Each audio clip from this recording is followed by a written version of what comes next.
Hello दोस्तों, general studies में आप सभी का स्वागत है।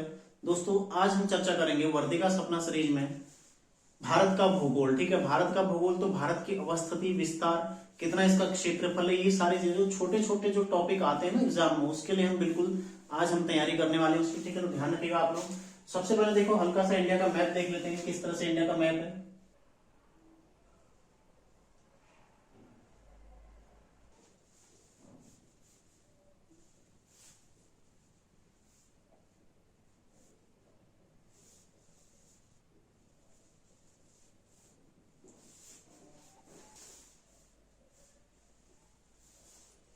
देखो इस तरह से हल्का भारत का नक्शा है। ठीक है, भारत इस तरह से भारत है। हम इस संबंध में चर्चा करने वाले हैं इसकी अवस्थिति। सबसे पहले भारत की अवस्थिति। ठीक है, अवस्थिति मतलब कहां पर ये अवस्थित है। अवस्थिति कहां है? उत्तर पूर्वी गोलार्ध, उत्तर पूर्वी गोलार्ध। ठीक है, अब ये हमारी पृथ्वी है। ठीक है, ये हमारा ग्रीनविच मीन टाइम, जहां से हम देशांतर, ये मतलब 0 डिग्री देशांतर, 0 देशांतर। ठीक है, और ये है 0 डिग्री अक्षांश, 0 डिग्री अक्षांश। तो 0 डिग्री देशांतर और 0 डिग्री अक्षांश। ठीक है, भारत की स्थिति कहां पर है? देखो इससे इधर की तरफ है, पूर्व की तरफ, और इससे ऊपर की तरफ है। ठीक है, तो इसलिए उत्तरी और पूर्वी गोलार्ध में हमारा भारत स्थित, मतलब कहां पर स्थित? देखो 8 डिग्री से शुरू होता है ना, 8 से 37, तो मतलब इस मध्य में भारत यहाँ पर लगभग स्थित। ठीक है, 82.5 ये लाइन आती है, और 8 से 37 लगभग ये लाइन आती है। ठीक है, तो मतलब इनके मध्य में भारत स्थित है। ठीक है, ध्यान रखिएगा, इनके मध्य में भारत मतलब उत्तरी गोलार्ध और पूर्वी गोलार्ध, ये पूर्वी है, ये उत्तरी है। ठीक है, ऊपर की ओर देखो ये उत्तरी और ये दक्षिणी, तो उत्तरी गोलार्ध में और पूर्वी गोलार्ध में, उत्तर पूर्वी गोलार्ध में भारत की अवस्थिति है। ठीक है, इस बात को आप लोग ध्यान रखिएगा। अगला देखते हैं, देखो अक्षांशीय विस्तार, अक्षांशीय विस्तार। ठीक है, अक्षांशीय विस्तार, भारत का अक्षांशीय विस्तार कहां से कहां तक है ये भी हम लोगों ने जानना है। 8 डिग्री 4 मिनट से 37 डिग्री 6 मिनट तक का भारत का अक्षांशीय विस्तार है। मतलब इस बिंदु से लेकर इस बिंदु तक का। ठीक है, इस बिंदु से इस बिंदु तक कितना है? 8 डिग्री, यानी यहां से शुरू होता है, ये 8 डिग्री वाली लाइन है। ठीक है, और 37 डिग्री 6 मिनट, मतलब यहां तक ही खत्म होता है। तो यहां से यहां तक जो विस्तार है कितना है इसका?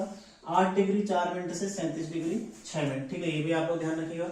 इसके अलावा देखो देशांतर की यदि बात करें, देशांतर, देशांतर। ठीक है, देशांतर में कितना देशांतर से शुरू हुआ है? 67 डिग्री 7 मिनट से, मतलब इस कोने से शुरू होकर पूर्व की ओर जा रहे ना, मतलब यहां से देशांतर यहां से आ रहा हमारे। ठीक है, हम 67 से लेकर कहां तक है? देखो 97 डिग्री 2 मिनट तक का। ठीक है, 67 डिग्री 7 मिनट से लेकर 97 डिग्री 2 मिनट तक का हमारा क्या है? देशांतरी विस्तार है। ठीक है, और ये क्या है? हमारा अक्षांशीय विस्तार है। ये आप लोगों ने ध्यान रखना। ठीक है, देशांतरी और अक्षांशीय विस्तार हमारा कितना? अक्षांशीय 8 डिग्री 4 मिनट से 37 डिग्री 6 मिनट, और देशांतर कितना है? 67 डिग्री 7 मिनट से 97 डिग्री 2 मिनट तक का। ठीक है, यहां तक आप लोग समझ गए होंगे। अब थोड़ा बहुत इसके संबंध में अंदरूनी चर्चाएं कर लेते हैं जल्दी जल्दी। ठीक है, प्रमुख बिंदु मतलब उत्तरी बिंदु, दक्षिणी बिंदु, पूर्वी बिंदु और पश्चिमी बिंदु। ठीक है, इस तरह से हम यहां पर लेते हैं। देखो दक्षिण में कौन सा है? Indira point, Indira point. ठीक है, जिसको पिगमेलियन पॉइंट भी कहा जाता है, और यहां पर आता है, मतलब इस सीमा से भी नीचे आता है हमारा इंदिरा पॉइंट। ठीक है, ध्यान रखिएगा, पिगमेलियन पॉइंट इसको कहा जाता है। यहां पर आता है 6 डिग्री 45 मिनट पर ये स्थित। ठीक है, 6 डिग्री 45 मिनट, 6.4 डिग्री पर ये स्थित। ठीक है, यानी कि 8 से भी नीचे है, ये भी आपको ध्यान रखना है। उत्तरी बिंदु कहां है? यहां पर आता है इंदिरा कोल, इंदिरा कॉल। ठीक है, यहां पर आता है इंदिरा कॉल। पश्चिमी बिंदु कौन सा है? किबिथु,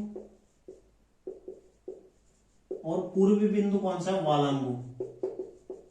ठीक है, ये अरुणाचल प्रदेश में पड़ता है वालांगू, और किबिथु कहां पड़ता है? कच्छ कार्ड, यानी कि गुजरात में। ठीक है, ध्यान रखिएगा, ये गुजरात में आता है, और वो आंध्र प्रदेश में आता है, अरुणाचल प्रदेश, सॉरी आंध्र प्रदेश तो यहाँ तक, अरुणाचल प्रदेश में। ठीक है, ध्यान रखिएगा। देखो केबिथु, वालांगू, इंदिरा कॉल और इंदिरा पॉइंट, ये है भारत के जो अंतिम बिंदु है प्रत्येक सीमा में। ठीक है, पूर्वी बिंदु वालांगू, पश्चिमी बिंदु किबिथु, इंदिरा कॉल उत्तरी बिंदु और दक्षिणी कॉल, दक्षिणी बिंदु कौन सा है, इंदिरा पॉइंट, ठीक है। अब उत्तर से दक्षिण यदि इसकी लंबाई देखते हैं, उत्तर से दक्षिण,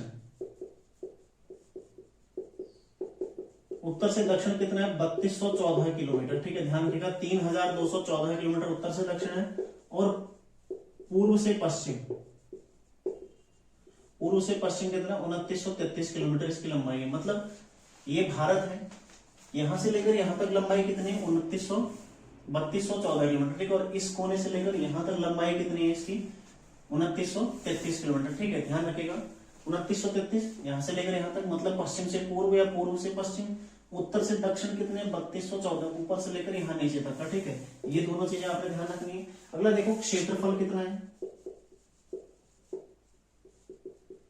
32,87,269 वर्ग किलोमीटर इसका क्षेत्रफल है, ठीक है। 32,87,269 वर्ग किलोमीटर इसका क्षेत्रफल है। कहीं पर 263 दिया गया, तो मतलब लगभग इतना मान लो, 32,87,000 लगभग में मान लो, ठीक है। और विश्व के कुल क्षेत्रफल का, विश्व के कुल क्षेत्रफल का कितना प्रतिशत भाग है, 2.42%, ठीक है। मतलब विश्व का जो क्षेत्रफल है उसका 2.42% कितना है भारत का क्षेत्रफल है। और क्षेत्रफल की दृष्टि से, क्षेत्रफल की दृष्टि से विश्व में स्थान कौन सा है, सातवां स्थान है, ठीक है। ध्यान रखिएगा 7वें स्थान पर आता है क्षेत्रफल की दृष्टि से विश्व में इसका स्थान, ठीक है। तो क्षेत्रफल कितना है, 32,87,269, विश्व के कुल क्षेत्रफल का 2.42%। और विश्व में स्थान कौन सा है इसका, 7वां स्थान है, ठीक है। इतना आपने ध्यान रखना है। देखो प्रमुख बिंदु, उत्तर से दक्षिण लंबाई, पूर्व से पश्चिम लंबाई और क्षेत्रफल, इतना हम पूरा कर चुके हैं, ठीक है। आगे देखो भू आवेष्टित राज्य,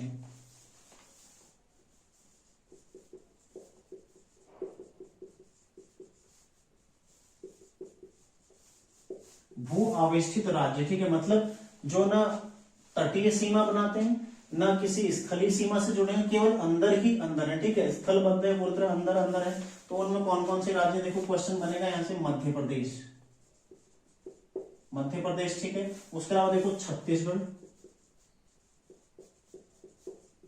ठीक है। हरियाणा, हरियाणा, ठीक है। इसके अलावा देखो झारखंड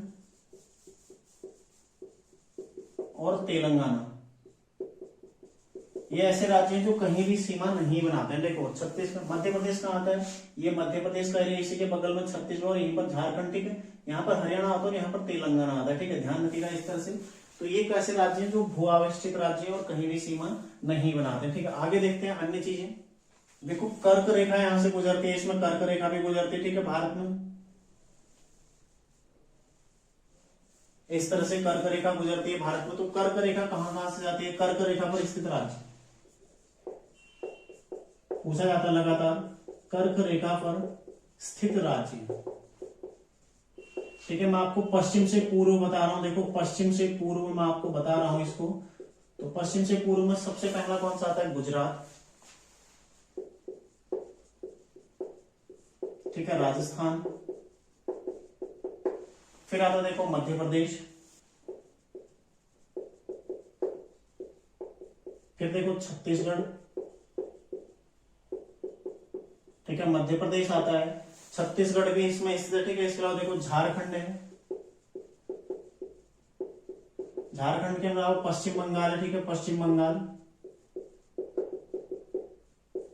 त्रिपुरा और मेघालय, ठीक है। इस तरह से स्थिति, मतलब इस स्थिति में यहां से इस ओर हम बात करें, ठीक है। इस ओर, तो इस ओर किस तरह से देखो, कर्क रेखा पर स्थित राज्य कौन कौन से, पश्चिम से पूर्व में गुजरात है, सबसे पहले गुजरात आता है, ठीक है। गुजरात यहाँ पर आया, राजस्थान का एरिया हल्का सा यहाँ पर राजस्थान आता है, ठीक है। थोड़ा लाइन ऊपर से ऐसे राजस्थान आता है। उसके अलावा देखो मध्य प्रदेश आ गया यहाँ पर, फिर आगे देखो छत्तीसगढ़, झारखंड, पश्चिम बंगाल, ठीक है। त्रिपुरा और लास्ट में आता है मेघालय, ठीक है। ये मिजोरम होगा, ठीक है। मेघालय नहीं, मिजोरम होगा, मिजोरम, ठीक है। मिजोरम जो कि लास्ट यहाँ पर ये वाला राज्य पड़ता है मिजोरम। ये त्रिपुरा जो 3 और बांग्लादेश से घिरा हुआ, ये कौन सा है, त्रिपुरा, ठीक। और ये मिजोरम आता है। तो इस तरह से आपने ध्यान रखना है, पश्चिम बंगाल, त्रिपुरा और मिजोरम। यदि पूर्व से पश्चिम पूछे तो यहां से क्रम ऐसे बन जाएगा, ठीक है, पूर्व से पश्चिम में। इसके अलावा देखो मानक समय, मानक समय क्या है हमारा 82.5 डिग्री। ठीक है, 82.5 डिग्री। इस तरह से लाइन देखते हैं, देखो ये है, ठीक है, उत्तर प्रदेश के इलाहाबाद में नैनी एक स्थान पड़ता है, नैनी से हमारा भारत का मानक समय लिया गया। ठीक है, आपने देखा होगा इस तरह से आता ना, मान लीजिए कोई समय दिखाना है, अभी मान लीजिए समय हो रहा है जैसे 6 बज रहे हैं, तो 6 IST ये दिखाता है, एक दिखाता है 6 से 7, तो 6 को दिखाएगा 11:30 GMT, मतलब ये होता है ग्रीनविच मीन टाइम, जहां से विश्व का समय चलता है, और ये है इंडियन स्टैंडर्ड टाइम, जहां से भारत का समय चलता है। ठीक है, तो भारत का समय कहां से चलता है, इस 82.5 डिग्री के अनुसार चलता है। ठीक है, और कहां पर से लिया गया है, नैनी, इलाहाबाद में एक स्थान पड़ता है नैनी, यहां से भारत का समय चलता है। ठीक है, ध्यान रखिएगा 6 मतलब इस तरह 82.5 डिग्री, तो IST इंडियन स्टैंडर्ड टाइम कौन सा है, 82.5 डिग्री। तो ये जो रेखा है IST की रेखा है, कितने राज्यों से होकर जाती है ये भी आपने ध्यान रखना। ठीक है, कितने राज्यों से होकर जाती है, उत्तर प्रदेश, मध्य प्रदेश, ठीक है, छत्तीसगढ़, उसके अलावा देखो आंध्र प्रदेश, और इससे पहले आ जाएगा उड़ीसा। ठीक है, आंध्र प्रदेश से पहले आ जाएगा उड़ीसा, क्योंकि क्रम से मैं आपको बता रहा हूं, तो कभी एग्जाम में बन सकता है। ठीक है, ये क्रम भी पूछा जा सकता है, उड़ीसा और आंध्र प्रदेश, ये आपने ध्यान रखना। ठीक है, देखो उत्तर प्रदेश, मध्य प्रदेश, छत्तीसगढ़, उड़ीसा और आंध्र प्रदेश। तो इस तरह से भारत का जो मानक समय है 5 राज्यों से होकर लाइन जाती है। ठीक है, 5 राज्यों से गुजरती है, तो 5 राज्य का ऊपर से नीचे क्रम और नीचे से ऊपर क्रम पूछा जा सकता है, ये भी आप लोगों ने ध्यान रखना। ठीक है, इसके अलावा देखो भारत का मानक समय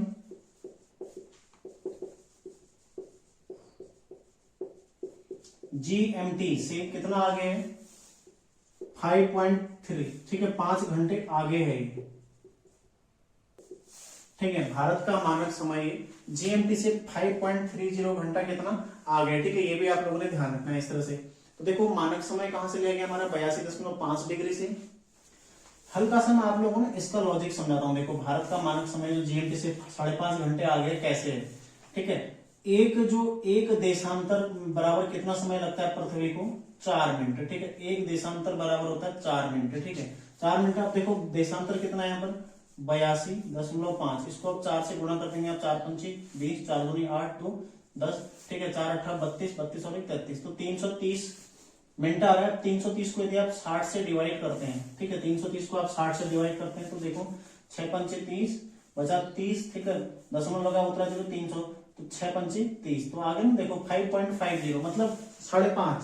अब 5.5 घंटा हमारा लिखते कैसे, क्योंकि 60 मिनट का घंटा होता है, इसलिए हम इसको कैसे लिखते हैं, इस तरह से। ठीक है, तो 5.5 घंटे हमारा इसलिए पृथ्वी मतलब सॉरी भारत का मानक समय आगे। ठीक है, किससे, ग्रीनविच मीन टाइम से, ये भी आपने समझना है। कुल जनसंख्या 121 करोड़। ठीक है, कुल जनसंख्या कितनी है भारत की, 121 करोड़ है। इसमें से देखो विश्व की कुल जनसंख्या मतलब कितना स्थान है विश्व में, स्थान दूसरा। ठीक है, दूसरा स्थान है 2011 की जनगणना के अनुसार। इसके अलावा देखो ग्रामीण जनसंख्या कितनी है, लगातार क्वेश्चन आता है।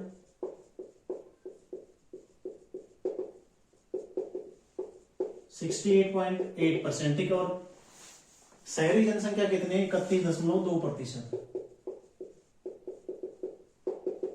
ठीक है, शहरी जनसंख्या कितनी, 31.2%। तो लगातार क्वेश्चन यूपीपीएससी इसमें पूछता रहता है। ठीक है, 10 की वृद्धि दर कितने, देखो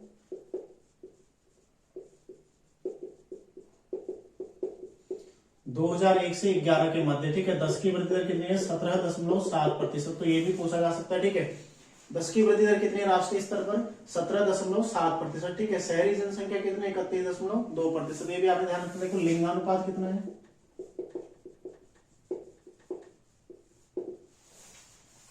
लिंगानुपात है 943। भारत का लिंगानुपात कितना है, 943। शिशु लिंगानुपात कितना है, 919। ठीक है, ध्यान रखिएगा 919 शिशु लिंगानुपात है। जनघनत्व कितना है, 382 व्यक्ति प्रति वर्ग किलोमीटर। ठीक है, ये भी आप लोगों ने ध्यान रखना। ठीक है, इसके अलावा देखो साक्षरता 73% है। इसमें पुरुष साक्षरता और महिला साक्षरता बांट लेंगे, ठीक है। पुरुष साक्षरता कितने 80.9% और महिला साक्षरता कितने 64.6%, ठीक है। ये पुरुष साक्षरता, ये महिला साक्षरता। कुल एससी जनसंख्या, कुल एससी बराबर कितने देखो 16.6%, इनका परसेंटेज पूछा था, ठीक है। और एसटी जनसंख्या कितनी है 8.6% क्या है एसटी जनसंख्या, ठीक है। और इनके अलावा देखो राज्य कितने हैं वर्तमान में, राज्य हैं 28, केंद्र शासित प्रदेश कितने हैं 8 केंद्र शासित प्रदेश, ठीक है। 28 राज्य और 8 केंद्र शासित प्रदेश। ये सामान्य जानकारी थोड़ा भारत की देखो। कुल जनसंख्या 121 करोड़ 2021 की 2011 की जनगणना के अनुसार, ठीक है। विश्व में स्थान जनसंख्या में दूसरा, तो पहले नंबर पे कौन है चीन है, ठीक है। ये भी आपने ध्यान रखना है। ग्रामीण जनसंख्या कितनी है 68.8%। अभी हाल ही में यूकेपीएससी द्वारा एक क्वेश्चन पूछा गया था, ठीक है। भारत में ग्रामीण जनसंख्या प्रतिशत कितना है 68.8%। इसके अलावा देखो शहरी जनसंख्या 31.2%। 10 की वृद्धि दर कितनी है 2001 और 11 के मध्य 17.7%। लगातार क्वेश्चन था, ठीक है। लिंगानुपात कितना 943, शिशु लिंगानुपात कितना 919, ठीक है। जनघनत्व कितना 382 व्यक्ति प्रति वर्ग किलोमीटर, ठीक है। साक्षरता 73 जिसमें पुरुष साक्षरता 80 और महिला साक्षरता 64, ठीक है। कुल एससी पॉपुलेशन कितनी है 16.6%। एसटी पॉपुलेशन कितनी है 8.6%, ठीक है। और देखो कुल राज्य कितने 28 और केंद्र शासित प्रदेश कितने 8। तो ये वर्तमान में भारत की स्थिति है, ठीक है। ध्यान रखिएगा। आगे देखते हैं, देखो सीमा बनाने वाले राज्य, भारत की प्रमुख सीमा बनाने वाले राज्य कौन कौन से हैं। देखो कौन कौन से देश भारत से सीमा बनाते हैं। यहाँ पर है पाकिस्तान, ठीक है। यहाँ पर हल्का सा आता है अफगानिस्तान, थोड़ा सा हल्का सा टच करता है, ठीक है। इसके अलावा देखो नेपाल, ये हो जाएगा भूटान, ठीक है। यहाँ पर चीन हो गया, ये चीन के कब्जे का तिब्बत हो गया, ठीक है। चीन हो गया यहाँ पर। इस तरह देखो म्यांमार, म्यांमार हो गया, बांग्लादेश, बांग्लादेश, ठीक है। यहाँ श्रीलंका और इधर आता है मालदीव, ठीक है। ये लक्षद्वीप है हमारा और ये अंडमान निकोबार है, ठीक है। इस तरह से भारत की सीमा कौन कौन से देश बनाते हैं देखो, पाकिस्तान है, अफगानिस्तान है, तिब्बत है, ठीक है, चाइना है, नेपाल, भूटान, म्यांमार, बांग्लादेश, श्रीलंका, मालदीव, ठीक है।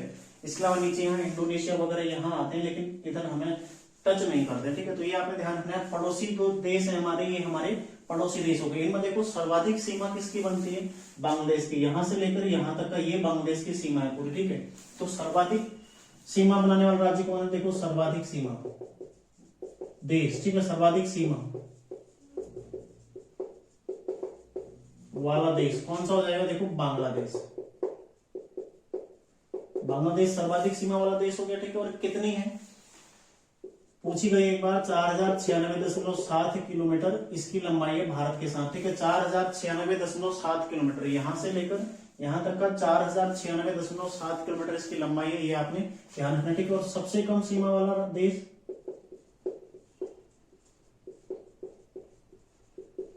सबसे कम सीमा वाला देश ये कौन हो जाएगा, अफगानिस्तान। कितना है 106 किलोमीटर, ठीक है। 106 किलोमीटर अफगानिस्तान, ये भी आपने ध्यान रखना, ठीक है।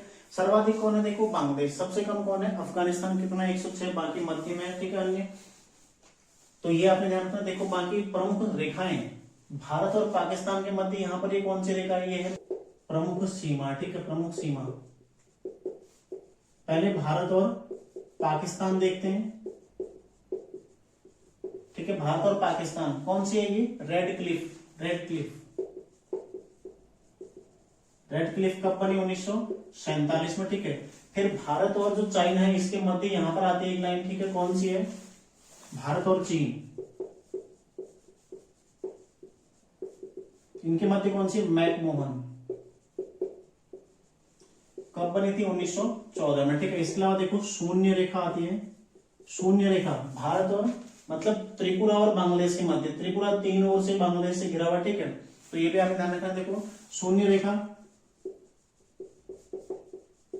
त्रिपुरा प्लस बांग्लादेश,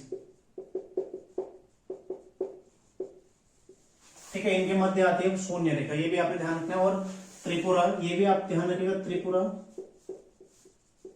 तीनों ओर से बांग्लादेश से घिरा हुआ है। ठीक है, बांग्लादेश से घिरा हुआ है, ये भी आपने ध्यान रखना। देखो बांग्लादेश यहां तक आता है, इस तरह से बांग्लादेश के यहाँ पर बाउंड्री आती है, ठीक है, इस तरह से। तो ये बांग्लादेश में ये त्रिपुरा आता है, ये त्रिपुरा तीनों ओर से बांग्लादेश से घिरा हुआ है, इस तरह से आप ध्यान रखिएगा। ठीक है, और भारत और बांग्लादेश के मध्य भूमि अधिग्रहण से संबंधित संविधान संशोधन कौन सा? 100वां संविधान संशोधन, जिसमें भारत के कुछ हिस्से बांग्लादेश को गए और बांग्लादेश के कुछ हिस्से भारत में वापस आए। ठीक है, तो भूमि अधिग्रहण से संबंधित संविधान संशोधन भी पूछा गया, किसमें आ जाएगा? 100वां संविधान संशोधन है, ये भी आप लोग ध्यान रखिएगा। ठीक है, सर्वाधिक सीमा बनाता कौन बनाता है? बांग्लादेश। सबसे कम कौन बनाता है? अफगानिस्तान यहाँ बना रहा है। ठीक है, इसके देखो भारत और पाकिस्तान के मध्य कौन सी रेखा है? रेड क्लिफ रेखा, जो कि 1947 में खींची गई, मतलब बनाई गई। ठीक है, भारत और चीन के मध्य कौन सी? मैकमोहन, जो कि यहाँ अरुणाचल प्रदेश वाले हिस्से में आती है। ठीक है, और इसके अलावा देखो शून्य रेखा कहाँ है? बांग्लादेश और त्रिपुरा के मध्य, ये भी आपने ध्यान रखना। त्रिपुरा तीनों ओर से बांग्लादेश से घिरा हुआ है, ये भी आपको पता होना चाहिए, क्वेश्चन इसमें से बनता है। ठीक है, अगला देखो, अगला देखते हैं। भारत के कुल 16 राज्य प्लस 2 केंद्र शासित प्रदेश कौन कौन से? यहाँ पर जम्मू कश्मीर और लद्दाख। ठीक है, 2 केंद्र शासित प्रदेश अंतरराष्ट्रीय सीमा बनाते हैं। ठीक है, अंतरराष्ट्रीय सीमा बनाते हैं। ठीक है, बनाते हैं। तो भारत के 16 राज्य और 2 केंद्र शासित प्रदेश अंतरराष्ट्रीय सीमा बनाते हैं, ये भी आपको ध्यान रखना है। ठीक है, तो वर्तमान में पूछा जा सकता है। देखो भारत की अंतरराष्ट्रीय सीमा, भारत की स्थलीय सीमा लिखो। ठीक है, स्थलीय सीमा कितनी है? स्थलीय सीमा इस कोने से लेकर जो यहां तक का स्थलीय सीमा आती है, ये कितनी? 15,200 किलोमीटर। ठीक है, 15,200 किलोमीटर। ठीक है, 15,200 किलोमीटर भारत की स्थलीय सीमा है। और तटीय भाग,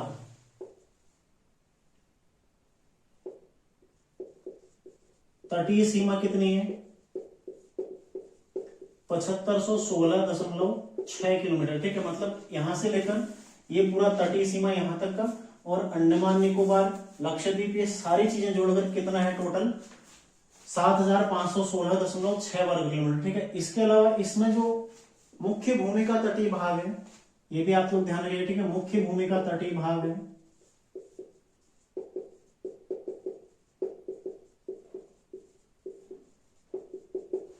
मुख्य भूमि का तटीय भाग कौन सा वाला? तटीय भाग इस स्थल से लेकर इस स्थल तक का। ठीक है, इनको हटाकर, मतलब जो ये लक्षद्वीप और अंडमान निकोबार हैं, इनको हटाकर, जो हमारे केंद्र शासित प्रदेश हैं जो नीचे हैं, इनको हटाकर जो मुख्य भूमि है, यहाँ गुजरात से लेकर, ठीक है, यहाँ पर ये महाराष्ट्र का एरिया, फिर गोवा, ठीक है, ये सारी चीजें ये मिलाकर ये कितना? देखो मुख्य भूमि का तटीय भाग कितना हो जाएगा भारत का? ये है 6100 किलोमीटर। ठीक है,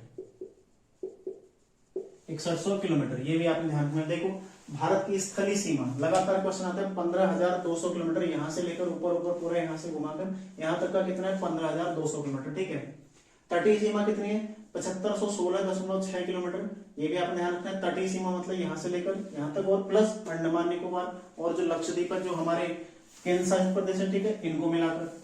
मुख्य भूमि का तटीय भाग कितना? 6100, यहां से लेकर यहां तक का कितना है? 6100 किलोमीटर। ठीक है, ये भी आपने ध्यान रखना है। इसमें देखो तटीय सीमा वाले राज्य, तटीय सीमा वाले राज्य, ठीक है, तटीय सीमा वाले राज्य कौन कौन से राज्य तटीय सीमा में? गुजरात, ठीक है, महाराष्ट्र, फिर देखो गोवा, केरल, कर्नाटक, तमिलनाडु, आंध्र प्रदेश, ठीक है, उड़ीसा, और फिर है पश्चिम बंगाल। कुल 9 राज्य। ठीक है, 9 राज्य क्या है? भारत की तटीय सीमा। तो क्वेश्चन ऐसे बन सकता है, भारत के कुल कितने राज्य तटीय सीमा बनाते हैं? 9 राज्य बनाते हैं। ठीक है, इसके अलावा देखो इनमें सर्वाधिक तटीय सीमा, सर्वाधिक तटीय सीमा किसकी है? गुजरात की। और सबसे कम किसकी है? गोवा की, ठीक है, सबसे कम किसकी है, गोवा की। तो ये भी आप लोगों ने ध्यान रखना है। सर्वाधिक तटीय सीमा किसकी है, गुजरात की। सबसे कम तटीय सीमा किसकी है, गोवा की है। और कुल 9 राज्य भारत की तटीय सीमा बनाते हैं। इसके अलावा यदि केंद्र शासित प्रदेशों में बात करें तो सर्वाधिक तटीय सीमा वाला केंद्र शासित प्रदेश, ठीक है, सर्वाधिक तटीय सीमा वाला यूटी कौन हो जाएगा, अंडमान निकोबार, ठीक है, अंडमान निकोबार द्वीप समूह, वो सर्वाधिक तटीय सीमा वाला केंद्र शासित प्रदेश हो जाएगा, ठीक है। ये आपने ध्यान रखना है, यहां से भी क्वेश्चन लगातार बनते हैं। सर्वाधिक तटीय सीमा वाला राज्य कौन सा है, निम्न में से कौन सा राज्य तटीय सीमा नहीं बनाता। यहाँ पर एक ऑप्शन आता है तेलंगाना, जो कि नहीं बनाता, ठीक है। कई सारे लोग ये भी सोचते होंगे तेलंगाना बनाता, लेकिन यहां से लेकर आंध्र प्रदेश इस तरह से यहाँ तक आंध्र प्रदेश आता है, यहाँ पर तेलंगाना इसके इधर आता है, ठीक है। ध्यान रखिएगा, तेलंगाना कभी भी तटीय सीमा नहीं बनाता है, ठीक है। भारत का सबसे बड़ा राज्य कौन सा, यहीं पर लिख देता हूं, ठीक है। सबसे बड़ा राज्य राजस्थान, और सबसे छोटा राज्य गोवा, ठीक है। सबसे बड़ा राज्य कौन सा हो जाएगा, राजस्थान। क्षेत्रफल में सबसे बड़ा राज्य राजस्थान, सबसे छोटा गोवा। यहाँ पर हल्का सा इस तरह से आता है, हल्का सा गोवा, ठीक है। और जनसंख्या में सबसे सर्वाधिक जनसंख्या उत्तर प्रदेश और सबसे कम सिक्किम में। सबसे कम जनसंख्या सिक्किम की है, सर्वाधिक जनसंख्या उत्तर प्रदेश की है, सबसे बड़ा राज्य राजस्थान है, सबसे छोटा राज्य गोवा है, ठीक है। ये भी आपने ध्यान रखना है। ये तटीय राज्य है, ये भारत की जो बाउंड्री है, वो सारी चीजें देखो मैप के माध्यम से, मैप के जरिए मैंने आप लोगों को सारा जो भारत की छोटी छोटी चीजें, ठीक है, जो लगातार एग्जाम में आती हैं और हर एग्जाम में आपके काम आएंगे, तो ये मेरे द्वारा बताने का आपको प्रयास किया गया। तो उम्मीद है आप लोगों को क्लास पसंद आई। दोस्तों यदि क्लास पसंद आई तो ज्यादा से ज्यादा लाइक कीजिए और अपना कमेंट जरूर कीजिएगा, ठीक है। अपनी राय, अपनी प्रतिक्रिया अवश्य व्यक्त करें क्लास पर। मिलते हैं नेक्स्ट क्लास में, आप लोग तैयारी करते रहिए। धन्यवाद।